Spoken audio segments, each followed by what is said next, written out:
মই পার্লারের যান দেখতো না ওই কি পরিস্থিতি রে কামে কাজের না যে আমার 50 টাকা প্যানে পড়ছ না যা যা 50 টাকা ওটা কি হয় 50 টাকা কি পার্লার কাজ করা যায় কেন তুই মুখ শ্বশুর বাড়ি থেকে তুই নিয়ে আসলু মোক 5000 টাকা লাগবে কয়া দিলুম তো ওরে বাবা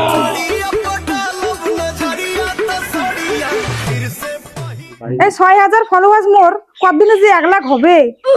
ওমা মোর ফলোয়ার ফোন করছে হ্যালো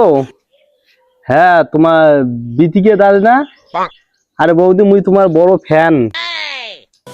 হ্যাঁ তোমার ভিডিও গুলো খুব ভালো হয় তা শুনো না কি কম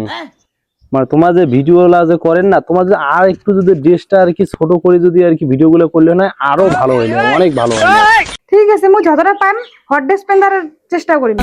আর ভালো ভালো ভিডিও দিন হ্যাঁ হ্যাঁ হ্যাঁ হ্যাঁ ওইরকম করে করেন ভালো হইবে রে বৌদি ঠিক আছে ঠিক আছে A few moments later. কিবা তোকে যে কষ্ট সেদিন 5000 টাকা ম্যানেজ হয়েছে তোর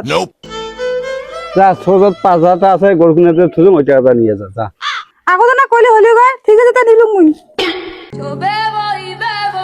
কাজ কামাই করতে করতে চাপ প্যান্ডামালা ছিঁড়ে গেল তারপর বেটি ফটো দিয়ে না যায় তামো 5000 টাকা দে কি রে দি কি রে তো দিনকে তুমি একটা ভিডিও বানাই মানে বাবার তো খাটি মরে মানে বাবার তো টাকা টুকু নিতে এইভাবে ভিডিও বানাইস আর বানাইস তো ভালো করেই বানাও তুই কেমন করে শাড়ি কিনে এমন করে ভিডিও বানাইস এটা কি সোশ্যাল মিডিয়া ভাইরাল হওয়ার ইচ্ছে না তোর দরকার নেই ভাইরাল হওয়ার না সেটা মোর ব্যাপার সবাই আলা ভাইরাল হচ্ছে মুইও ভাইরাল হলাম তুই চুপ করে থাক ঠিক আছে তুমি কোনো কিছু বলবি না মাগো মাগো না জাল তো মানা খান ওই জল ঢাল দিবে না পান মাগো এই কষ্ট করে কাজ করতেছিস মা তুই জানো জাল সমুদ্র জালটা মুখ না দিস তো বাবা থেকে তোর ভিডিওটাই বেশি মাগো ছি বাবা মোর ভুল হয়ে গেছে মুই আর এমন করিম না দেখ দি আজকে তুই ভিডিওর জন্য সকালবেলা তো কয়া গেল আর ভিডিওর জন্য তুই একদিন মোর বাবাকে জলটাও দিলু না ছি